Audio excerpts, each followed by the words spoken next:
बीते एक हफ्ते में जब हम और आप होली की तैयारियां कर रहे थे, विमेंस डे मनाने की बात कर रहे थे, महिलाओं को और सशक्त करने की बात कर रहे थे, तब राजस्थान की सड़कों पर कभी विधानसभा, कभी मुख्यमंत्री आवास, कभी राज्यपाल के पास ये महिलाएं प्रदर्शन कर रही थी। ये किसी आपराधिक गतिविधियों में शामिल होने वाली महिलाएं नहीं जिन्हें इस तरह घसीट कर ले जाया जा रहा है। ये महिलाएं हैं पुलवामा में शहीद हुए उन जवानों की जिनके सामने देश नतमस्तक हुआ था, जिनको हमने वायदा किया था कि हम आपके परिवार का ख्याल रखेंगे कि आपने देश के लिए सर्वोच्च बलिदान दिया है। ये वीरांगनाएं उसी परिवार से आती हैं जिन्हें पुलिस पकड़ कर ले जाती है, किसी को वैन में ठूंस देती है, तो कुछ ये आरोप लगाती हैं कि उनके साथ हाथापाई हुई, झगड़ा हुआ, जिसकी वजह से उन्हें अस्पताल में भर्ती होना पड़ा। इन तमाम विधवाओं का आरोप है कि 3 साल पहले सरकार की तरफ से आश्वासन दिया गया था। 3-4 मंत्री आए थे, टीवी पर, अखबारों में बड़ी बड़ी सुर्खियां छपी थीं, इन वीरांगनाओं का हम ख्याल रखेंगे। बड़े बड़े वादे किए गए थे, लेकिन आज सभी वादों को निभाया नहीं गया है। कई वादे हैं जिन पूरे नहीं हुए हैं। सरकार कह रही है कि नियम अनुसार नहीं है, ये कह रहे हैं कि हमारे लिए होना चाहिए। और इन सब के बीच में ये तस्वीरें जो झकझोर दे। जो 3 जवान शहीद हुए थे उनमें से एक रोहिताश लांबा जी की पत्नी हैं, जो रोते रोते अपने दुख को बयां कर रही हैं। और हमारे पति बॉर्डर पे शहीद हुए, 2 मिनट का हमारे के लिए टाइम नहीं है।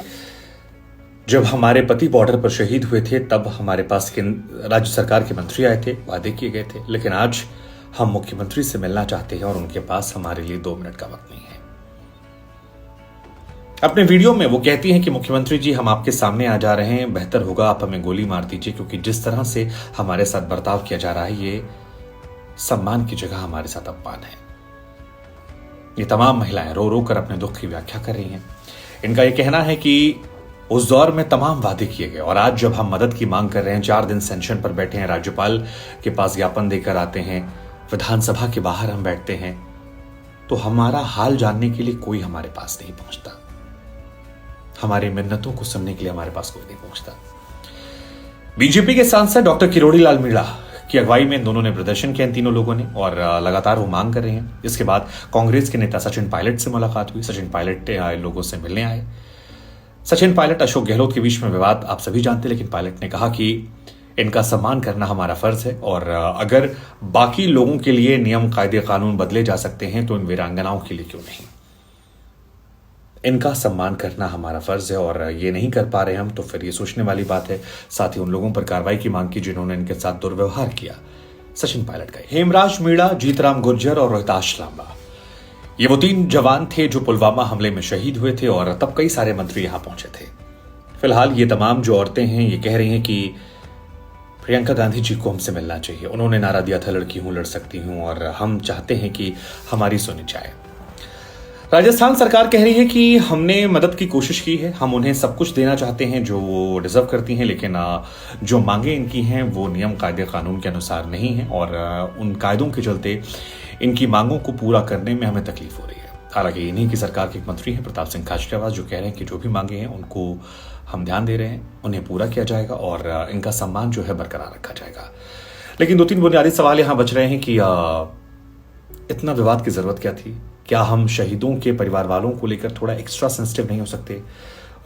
इनके परिवार की महिलाएं अगर अस्पताल तक पहुंच गई तो क्या ये देश का दुर्भाग्य नहीं है? क्या इसके लिए एक समाज के तौर पर हमें आपको शर्मिंदा होने की जरूरत नहीं है?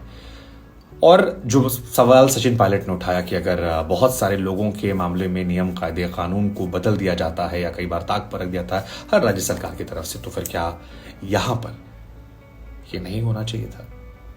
सवाल बीजेपी से भी है, क्योंकि बीजेपी की तरफ से भी कोई बड़े नेता प्रेस कॉन्फ्रेंस करने नहीं आए। सिर्फ किरोड़ी लाल मीणा जो है वो एक्टिव रहे, बाकी बीजेपी ने भी इस मुद्दे को उस तरीके से नहीं उठाया जैसा विपक्ष के तौर पर उठाना चाहिए था। और दोनों पक्ष, सत्ता पक्ष, विपक्ष। उधर राजस्थान सरकार की तरफ से कहा गया कि जितना करगिल के शहीदों को सम्मान के तौर पर राशि प्रदान की गई थी वही हम भी दे रहे हैं, 50 लाख रुपए, जिसमें 25 लाख नकद, 25 लाख रुपए जमीन के तौर पर, 5 लाख रुपए की परिवार के लिए एफडी, ताकि समय समय पर उन्हें कुछ पैसे मिलते रहे। साथ ही अगर वो चाहें तो अपने बच्चों के लिए एक नौकरी जो है वो सुरक्षित रख सकती हैं। लेकिन इन वीरांगनाओं का कहना है कि हमारे बच्चे छोटे हैं, कि शायद बच्चा बहुत छोटा है, उनका कहना है कि मेरे परिवार में, मेरे पति के भाई जो हैं उनको अगर आप नौकरी दे देंगे तो हमारे परिवार में हर महीने खर्च आता रहेगा और राहें आसान हो जाएंगी। सरकार की तरफ से कहा गया कि ये नियम कायदे कानून के खिलाफ है, ये नहीं हो सकता है। एक शहीद की पत्नी का कहना है कि वो चाहती हैं कि चौराहे पर उनके घर के पास उनके पति का एक स्मारक बनाया जाए, एक स्कूल का नाम उनके पति के नाम पर किया जाए, ताकि उनकी यादें जो हैं वो ताज़ा रहें और वो हमेशा अपनी शहादत को लेकर गांव वालों और समाज में प्रेरणा के तौर पर याद किए जाए। मांगों से तर सवाल ये है कि क्या हम ऐसी वीरांगनाओं को लेकर, ऐसे परिवारों को लेकर ज्यादा सेंसिटिव नहीं हो सकते? होली, विमेंस डे, महिला सशक्तिकरण, लड़की हूं लड़ सकती हूं, ये तमाम बातें ना रहे, ये सब खोखले हैं। एक समाज के तौर पर हम और आप अगर ऐसी खबरें देख रहे हैं तो खुद खबर, समाज के तौर पर शर्मिंदा करने वाली खबर, शहीदों को सम्मान मिलना चाहिए।